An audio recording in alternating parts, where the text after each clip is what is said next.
Yeah. Okay. It took a few seconds. This is a follow-up to the online to the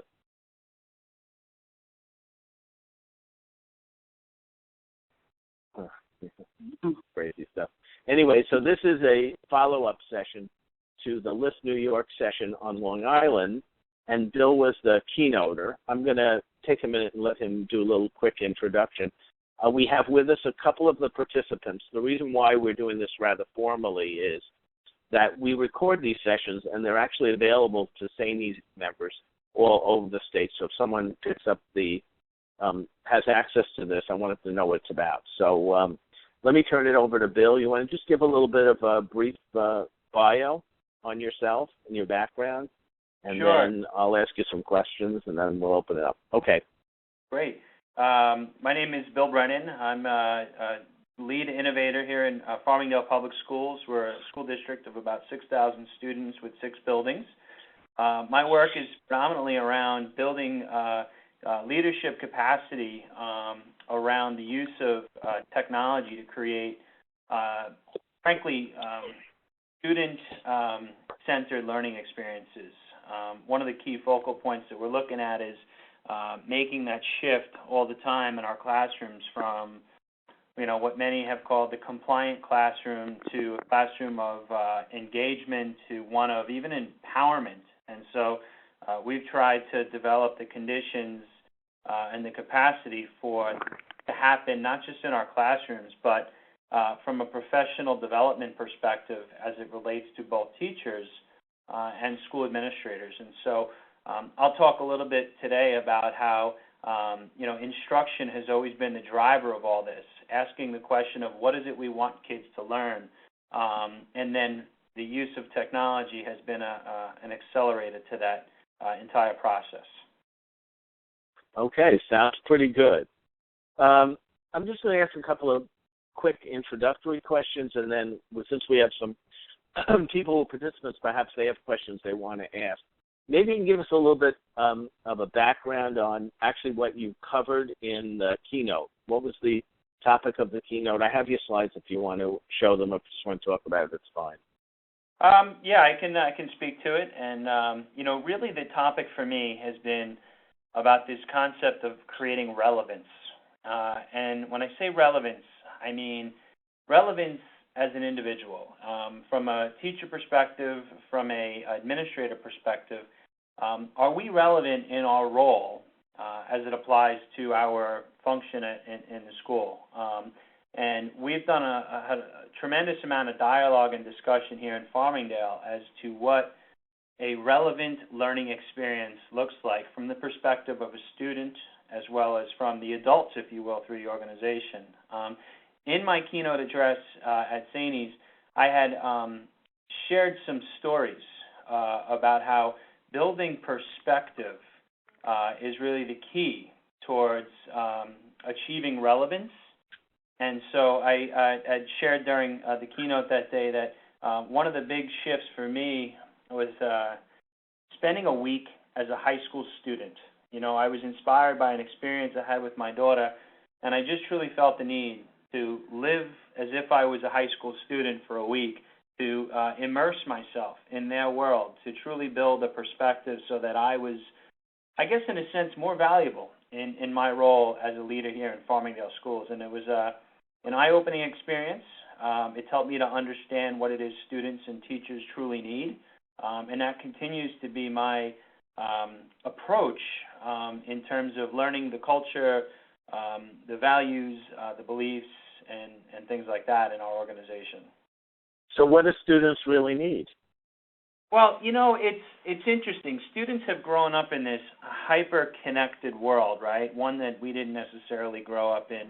But at the same time, that has enabled an incredible amount of access to not just knowledge and information, but the intelligence, access to the intelligence of other human beings. So no matter what your interest is as a learner, I believe that we can tap the wisdom across this planet by using a different set of strategies and tools. And so the example that I share is that knowledge is everywhere.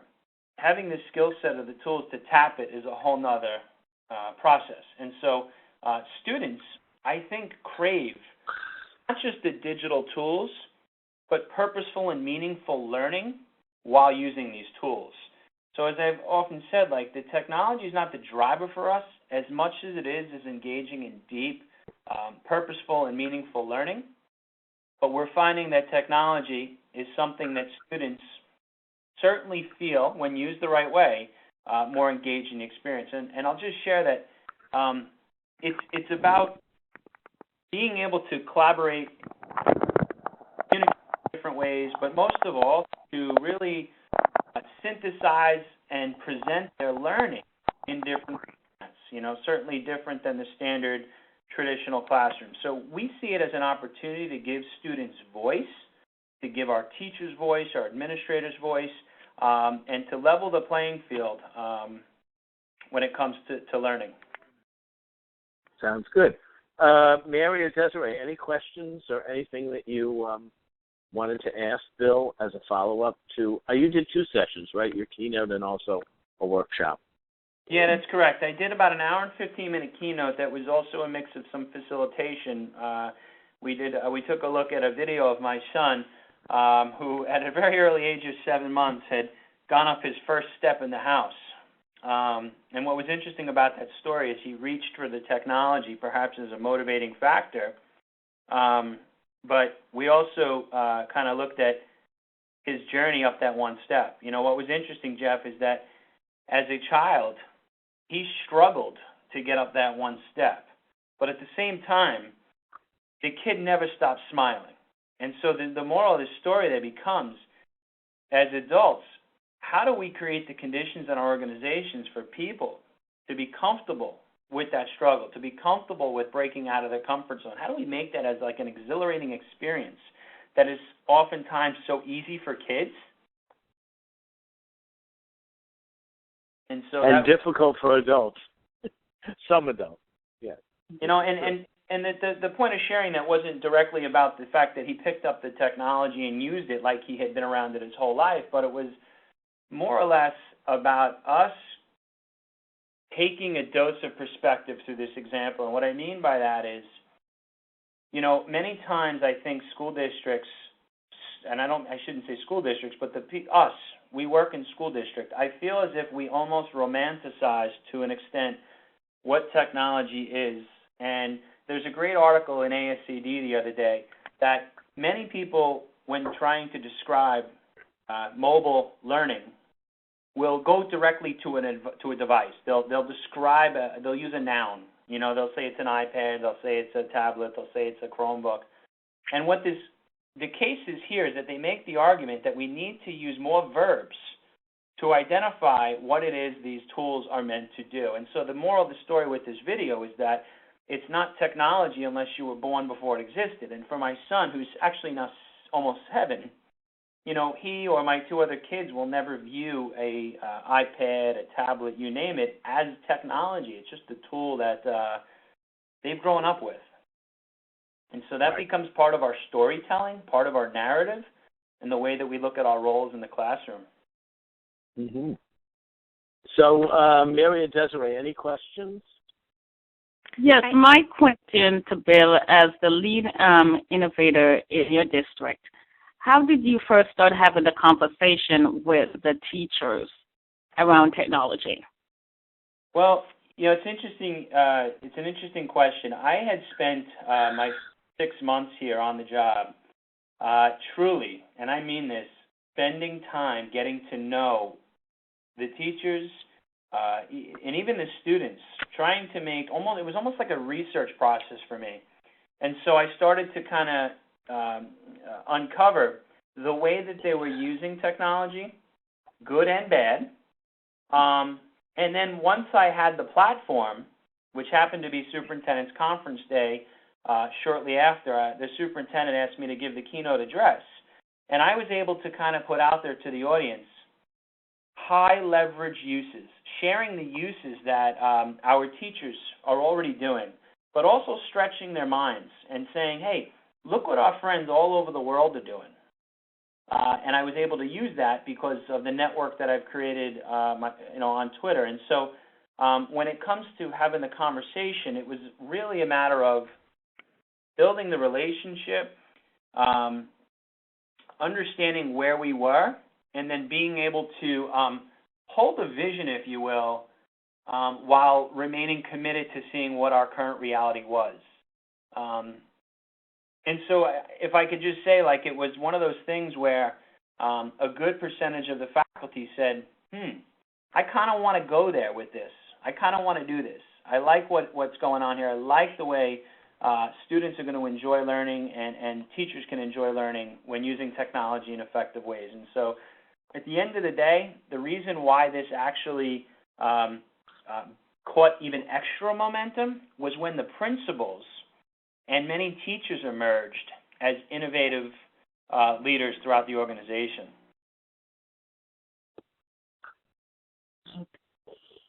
Okay, that was real good. Thanks. Okay, my pleasure. Well, I think Bill, you make a good point. People are much more likely to make an analogy. I study martial arts, and my martial arts master always says, if a student learns something from a master, they may not necessarily believe they can do it. When they learn it from a fellow student who's only slightly above them, they're more likely to have credibility in believing it. So I think it's so important that not all the innovation be seen as coming from the tech department or from specialists that come into the district, but when it's coming from the person in the room next door, that tends to make it a little bit more comfortable for you in the belief system that it's something I could do. It's someone I know. It's someone I've always known. So cultivating that's really important. Maybe you can speak to that a little bit. How did you work to cultivate? How did you work to cultivate kind of the more inclined users within your district among the teaching staff and administrators? So I love both points there. For me, as I'm listening to both, when I was listening to you talk, Jeff, the key word for me is influence. How do we create those environments where, a teacher who frankly might be feeling like they've been on a silo for a very long time, feels the desire to go with you on this journey. And I agree with you 100% that when your colleague next door is doing it, or the one down the hall is doing it, it's easier for somebody to say, hey, I can do that too. And so I often joke around and say one of my hobbies is I like to study organizations, and I really do.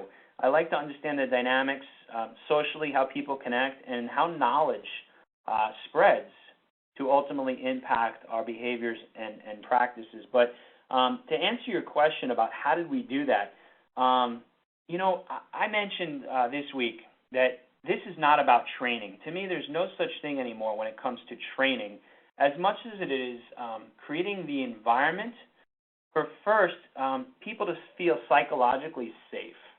They're getting ready to go on a journey with you, but they got to feel psychologically safe. And so we've done that through our Farmingdale summer camps, our learning laboratories, our institutes, our Tech Tuesdays. And what do all these things mean? Very simply put, we've created a lot of water coolers throughout the district for people to come together and socially construct their own knowledge. I just provide a little bit of framework and inspiration to that, but they're the ones doing much of the work here. Because I don't think you can go down the continuum of really successful implementation until people are cognitively and emotionally engaged and ready to go with you. So that's a big chunk of our work. And this is not as much, a lot of people will refer to this as a tipping point. And Malcolm Gladwell's book talks about that a lot. For us and for me in my own personal journey, it's been a little different. It's really more of about a turning point. I'm not looking to do the same thing we've been doing and just do it more. I'm looking to create a fundamental shift in the way that we view our role in the classroom, that way that we view our role as school administrators, and how do we cultivate the collective wisdom of our faculties, of our organization, to be resilient, to be flexible, to always want to learn and contribute and share their learning in different ways. And, social media, we're one of those anomalies because Farmingdale Schools has an incredible amount of teachers actively on Twitter for both professional learning as well as communication at home. And so you won't see, I think, in any other district on Long Island, the amount of teachers that are actively on Twitter. And that has created an accelerated learning process for us as an organization. But at the same time, it's been a knowledge management network where our elementary teachers are learning together when not even having to be in the same room. And so, again, this metaphor of creating more water coolers throughout the district for people to socially construct their knowledge has been huge because, I get stuck on teachers. Teachers are hardworking, committed professionals. And if we boil professional development down to something that happens every third Tuesday of the month, teachers are always learning. Teachers are always connecting. They're always sharing. We just have to do a better job, I think, organizationally to recalibrate the system and the way that we can catalyze that sharing towards a common purpose, vision, and value. So any other questions from our, I should say our participants today, Mary or Desiree? I had a little bit of a technical question about the BYOD policies. So a number of the districts I work with, I do the language programs, and we serve students who are recent immigrants. And I know many of them have phones that they can use as their devices, but some districts are encountering students who don't have devices. And I was wondering if you've seen a practice that works well for how to include them. So in Farmingdale, what we've done, I'll give you some background on this. First of all, 2 years ago, we changed the name of our network from what was called a guest network, our wireless network, to something called Dailers. That's our name, Farmingdale Dailers, Dailers BYOD. And it's interesting. I see a lot of districts and even organizations call it a guest network. They're not guests. I mean, they come to school here, and let's treat them as real participants. And so, and I'm sharing this as background because we weren't sure. We were struggling with that question: how many kids have it? Can our infrastructure even support the wireless? Mm-hmm. Now, what had happened is when we turned the name over, Frank, and this was without even having a formal policy, we weren't really yet a BYOD district. What we noticed immediately were that thousands of devices, let's say the high school, about 2,000 devices, were literally logging on to our wireless network throughout the day from 7 o'clock till 2 o'clock. That for us opened the conversation to say, wow, number one, our infrastructure is kind of holding up pretty well. We're not getting slammed. The internet's not going down. People aren't slowing down on the internet. And number two, there's a lot of people out there with devices. So I got a chance with my principal and so on. We would talk all the time. What are these kids on? What are they using? And as you know, in the high school, as you mentioned, it's mostly a phone, a personal device. They're coming in with devices. We just haven't created the right system for them to use them in instructional ways. Now, that said, we are well aware that there are folks that don't have a device. And what we've tried to do, and it's really been more of a thing in the middle school, where we lend out a Chromebook to a child, and they can take it out as if it's like a paperback book. They're renting it from the library. That's, to me, one of the most cost-effective strategies to solve that challenge. That challenge. For $200-something, put a bunch of them in a library, and kids can sign them out. And they can, when they sign them out, they can take them home. Yeah. And I'll be honest with you, it ends up being something where it's more of a teacher-driven. The teacher's always driving. We're using BYD today.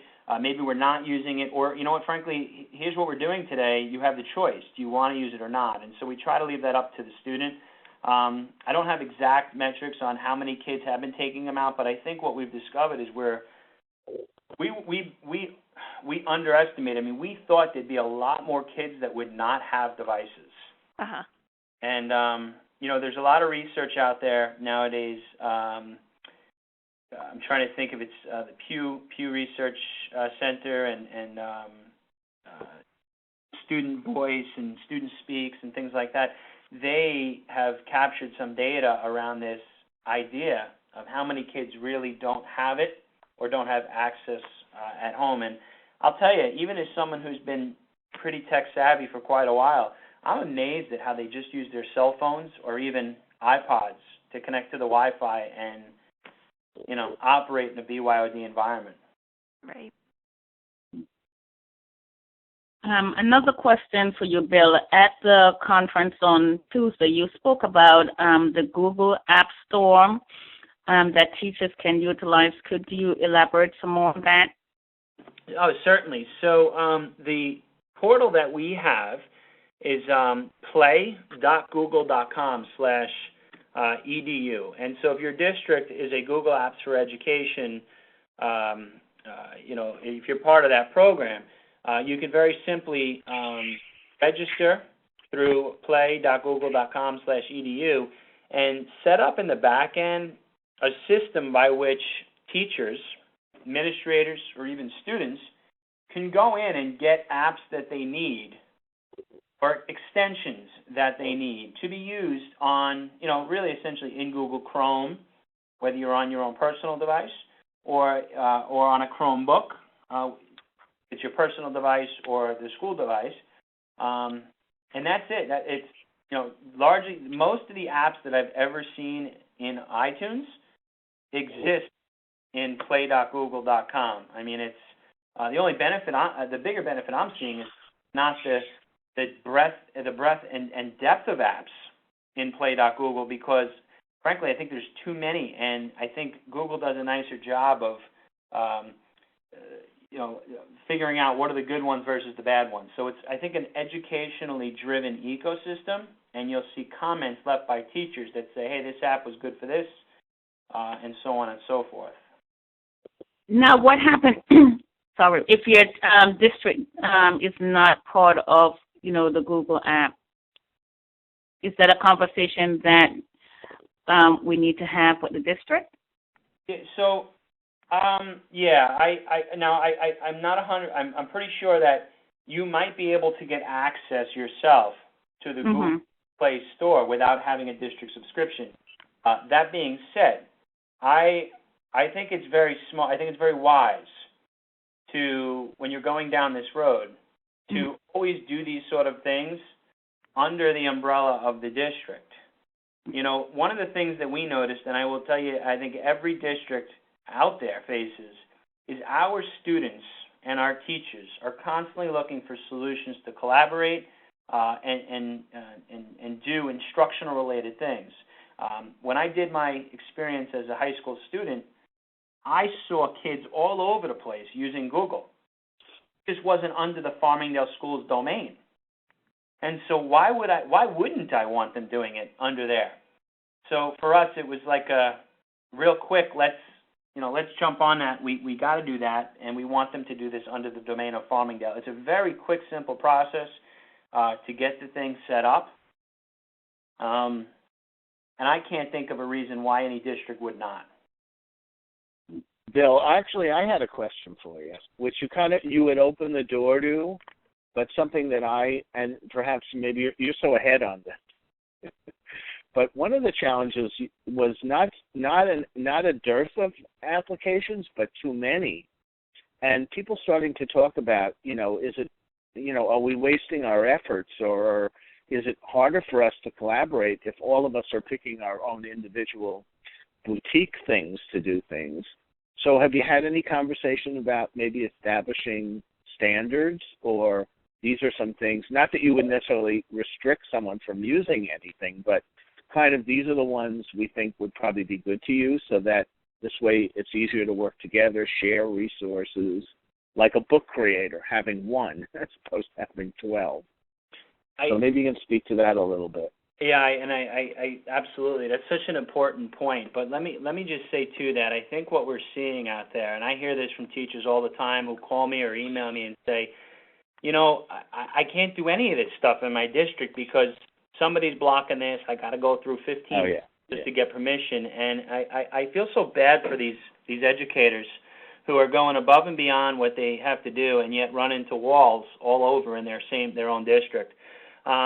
I will say that when it comes to what you just said, Jeff, in terms of app selection, let me start off by saying that the one and to me it's kind of agnostic. I know we were talking about this before. The one platform that we knew we needed, that we wanted everybody on so that we can drive a whole collaborative learning ecosystem, was going to be Google. And so that becomes our main mode of collaborating, communication, and I often joke around here internally and I say, it's not about email. Google has an email system, but it's about the collaborative ecosystem. Email is just the backbone of this whole thing, which is what's beautiful for us. When it comes to apps, we've tried to balance we want to put some trust and autonomy and authority in our teachers versus, we want to make sure that we've identified what we call best-in-class apps. Like you said, Book Creator.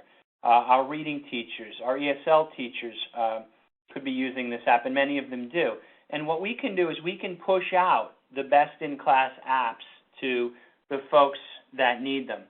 But at the same time, it's my belief that if I'm a teacher, if I'm teaching first grade, and I have a student in my class who's doing extremely well when it comes to math, and I don't have the right app or the right program on the device for this child, and I go home that night and I go on a blog or I go on Twitter and I start asking my network, anybody know of a good app that's going to help this child, accelerate the learning and kind of, take them a little further? And I get a recommendation. It shouldn't take me a week and a half to get that app on the device that my child needs the next day. And so forever in some districts. Yeah, I know I'm being conservative here on the week and a half, but I've heard horror stories. Yes. That is the case. So I'll tell you, one of the things that I've tried not to do is to stifle that creativity, that innovation, and that drive of teachers to try things new, because truly that's what kind of, I think, pushes us to the edges of our learning, sharing, experimentation. These are things that districts talk about all the time. This is what innovation is about. But you got to be willing to practice it. You got to be willing to have the systems, the structures or lack thereof that are not going to impede the process. And so a fundamental part of this entire system here is trust. We put a sense of trust with a framework that we expect people to follow. Now, are things going to go wrong? Absolutely, certain things can happen. A teacher might do something by accident. An administrator could do something. A student could do something. But isn't that why we have policies, Jeff, in our districts, and procedures, and we don't get too crazy over that. Do you follow? Actually, I thought that was great. I mean, that's the challenge. This is like pendulum swing. And I think you just stated it so great. Oh, just a couple things for the benefit of those who might know. I brought up the term agnostic, so I think maybe we ought to just define what that means, because that's rather, meaning that it's not dependent only on an iPad or an iPhone or a laptop. And Google does that. Google is ubiquitous. It doesn't really matter what.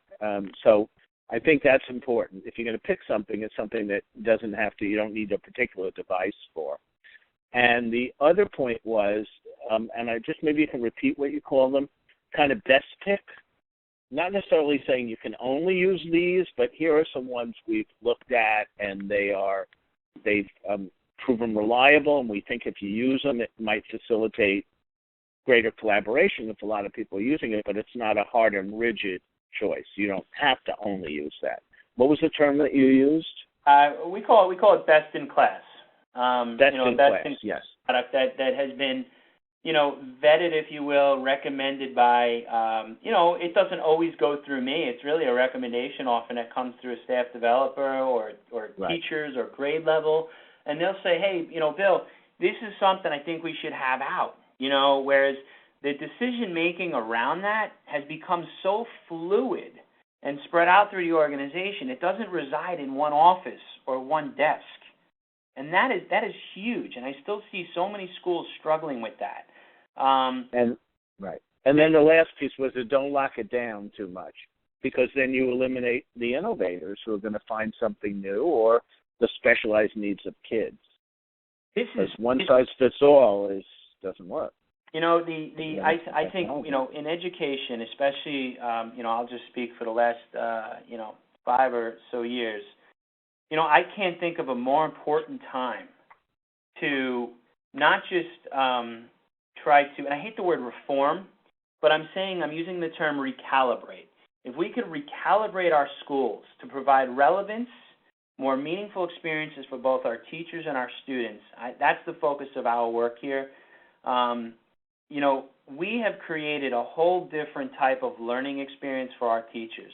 Our summer camp, which will have probably 100 teachers come at the end of August, yes, it is somewhat about technology, absolutely. But what it is, it's almost like a rock concert for learning.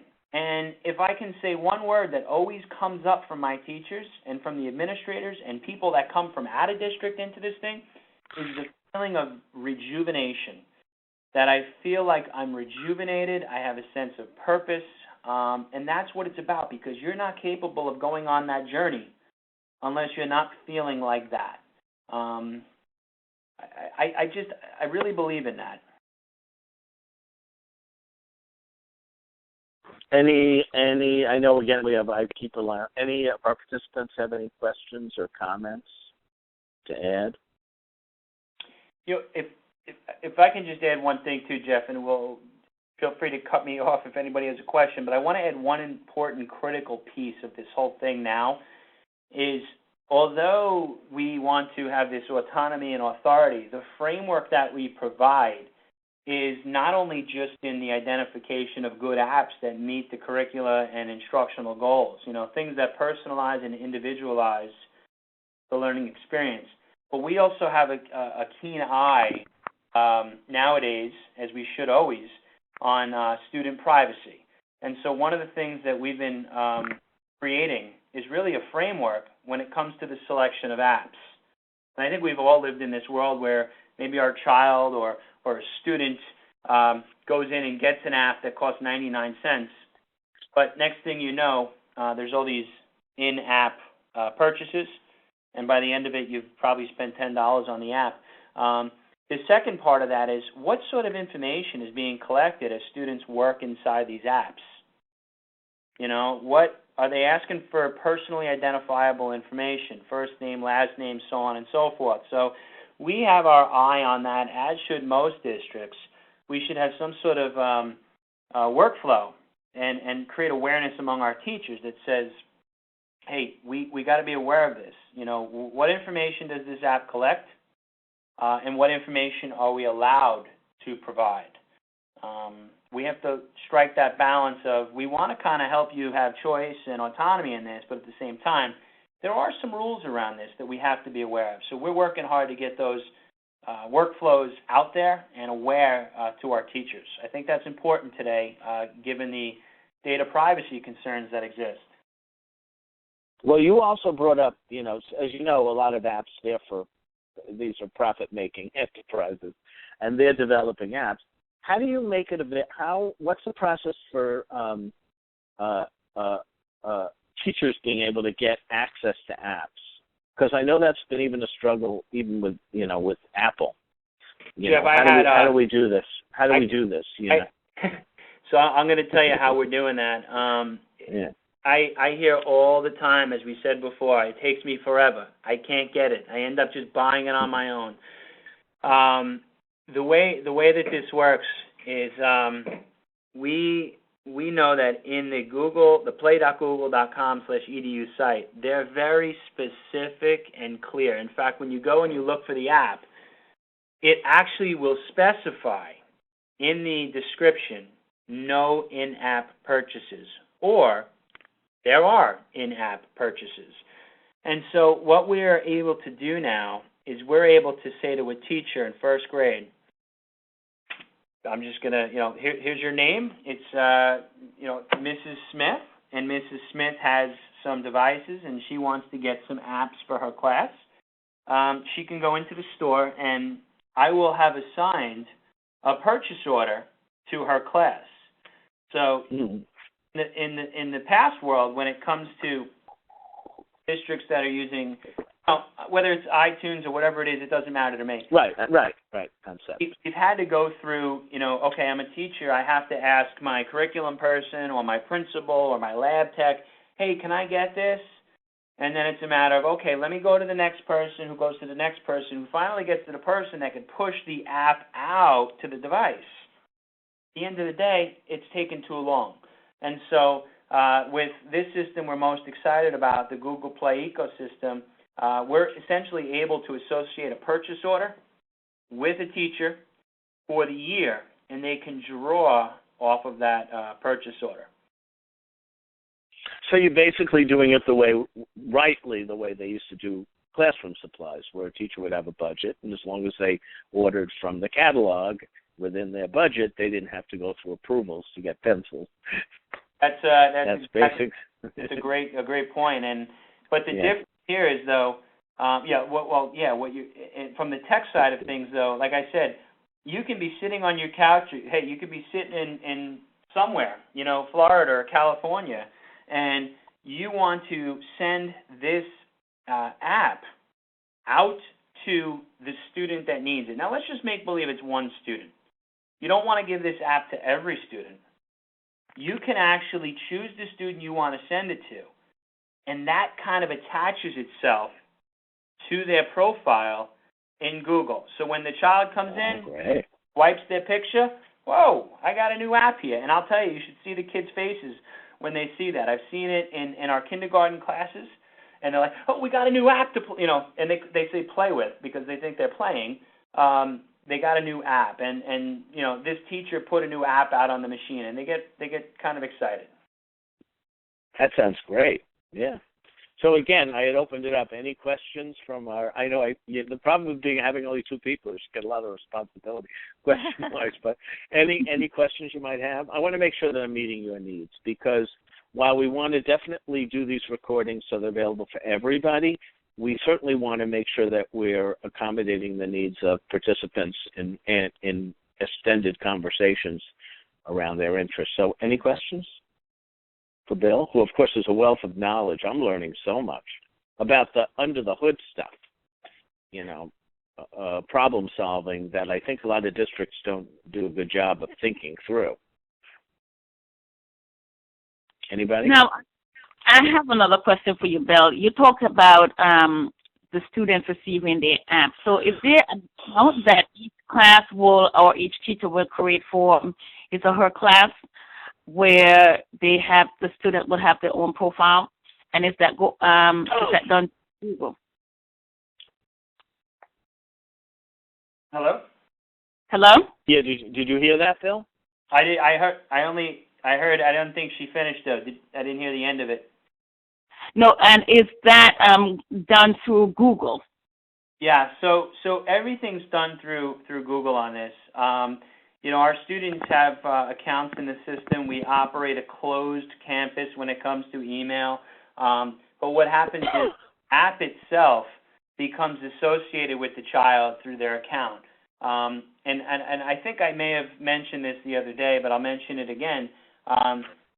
This whole concept of this idea only happened because 2 years ago I had spent a lot of time in our elementary schools, just walking around and taking informal observation and speaking with teachers. And one teacher says to me in one of our elementary schools, those computers in the back, they kind of take up a lot of space, and I really don't have as much a need for them as I used to.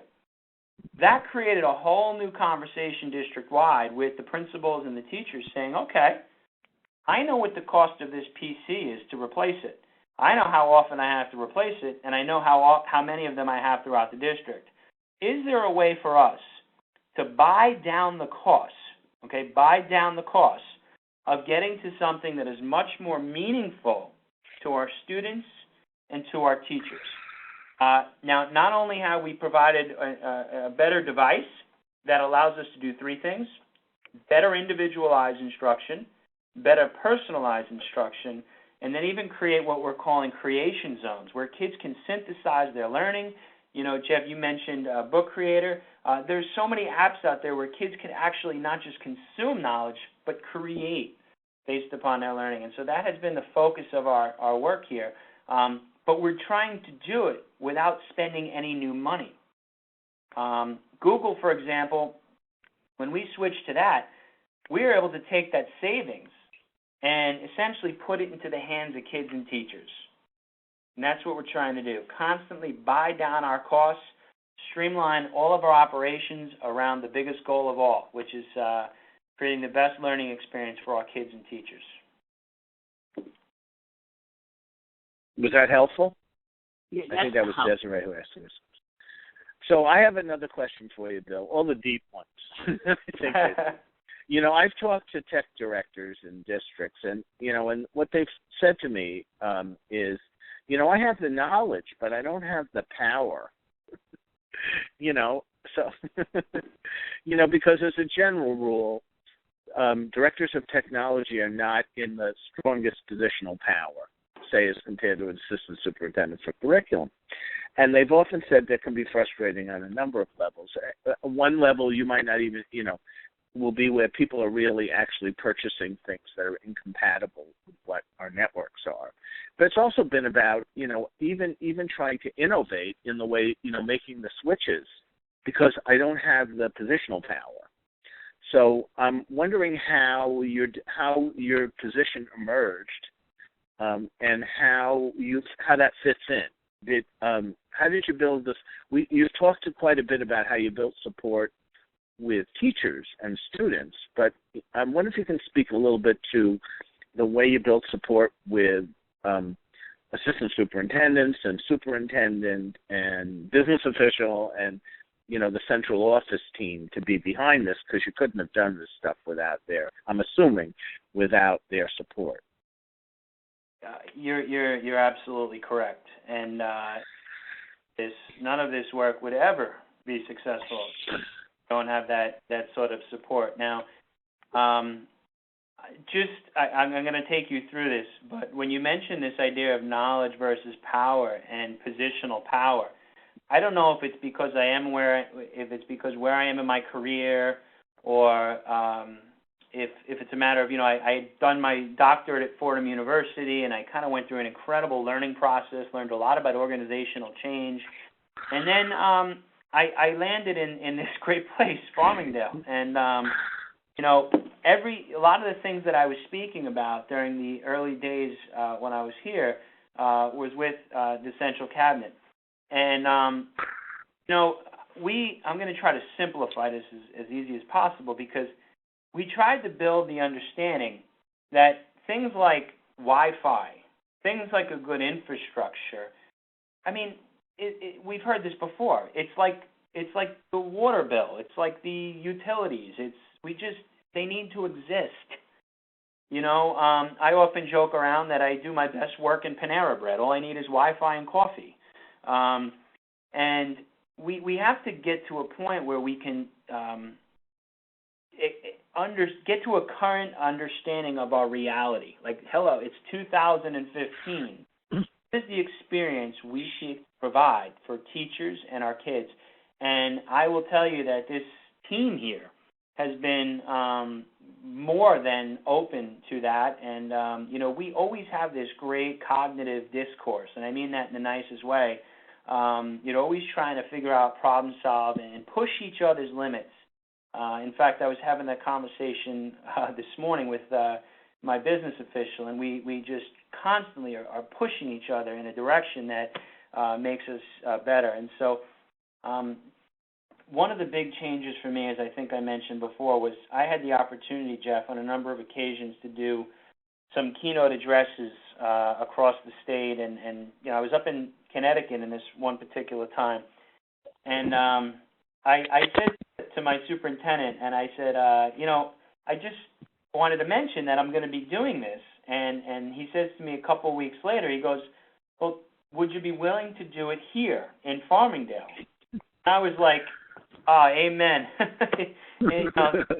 I mean, he gave me the platform to share my what we're talking about today. He gave me that platform to put out this powerful, compelling story of what teaching, learning, and leadership could be in an organization. And, the way that worked is that it created a number of people that were interested. They said, I want to go on this journey. I'm willing to go on this journey. And, as the theory of action here is diffusion of innovation. And the old story, as you'll see, there's a video on YouTube that's a crazy guy dancing on a hill. I don't know if you've seen that. And what happens, you have this crazy person out there with this idea, but then all of a sudden the next person comes on, and that's your first follower. And then the second follower comes on, and the third follower. And essentially it becomes a movement at some point. And once it becomes a movement, the people on the outside are saying, hey, I'm kind of the one that's not part of this. But that's the way it went. That's the way things kind of happened here. But it was by far, we don't sell technology. We tell compelling stories about the way teachers and kids are learning, and that's a big part of this. It's never about a device. It's never about the technology. It's always about the learning. And we're just seeking to create the conditions where we can cultivate that in accelerated fashion. Mm-hmm. Any questions from anybody? Because actually, I have one more. I figured I'd make you work for your money, Bill, today. I'm getting excited. So I'm curious of how you handle your outliers, because that's always a challenge for districts. We have some people that may be a little later in their career. Not to suggest that all people late in their career are resistant to change, but we do know that sometimes we get people, they've been doing things a certain way for a long time. How do you bring bring up the rear, so to speak, so that they're on board too? Because we kind of know how to drive the innovators. How do you, the last person to get on the mount? How do you get them on the mount? Well, let me start off by saying one of the first things we did in Farmingdale when I came on was that we got rid of our technology committee. Okay, we got rid of what is quote a positional type of thing. It's an organizational structure where people are handpicked in most districts. Many are of positional power, and they are your innovators. And so from an organizational change perspective, we knew that wasn't how we were going to accomplish our mission. In fact, I wrote an article about it called The Death of the Technology Committee, the Birth of Something Much Better. And that, I think, although maybe no one knew about it, I think it kind of sent somewhat of a message that said, we're all in this together. We're all going to figure this out together. We're all building the context together. When I think of outliers, I can share a story with you. I was in our elementary school, Albany Avenue, a number of years ago, and the principal asked me to do a follow-up session regarding Twitter and different technology. And as I was speaking, somebody had mentioned something to me, and it was respectfully presented. It was a concern brought forth about how this might require additional time, effort, work, all these, I suppose, negative, connotations. And Jeff, what I did is I explained to the group the other day, I kind of took a breath.